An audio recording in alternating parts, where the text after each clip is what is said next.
Assalamualaikum warahmatullahi wabarakatuh. Halo Sobat Polri, saat ini saya sedang berada di Stadion Harapan Bangsa, tempat berlangsungnya kegiatan cabang olahraga bola basket PON ke-21 Aceh Sumut 2024.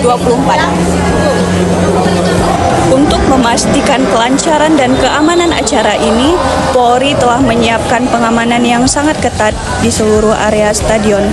Tim pengamanan kami yang terdiri dari personil gabungan Polri dan TNI serta unsur-unsur terkait dikerahkan di berbagai titik strategis, mulai dari pintu masuk utama, tribun penonton, hingga area lapangan.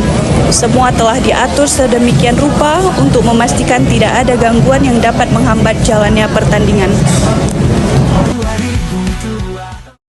Mari kita bersama-sama menciptakan suasana yang aman dan kondusif agar pertandingan bola basket di PON yang ke-21 ini berlangsung dengan lancar dan sukses.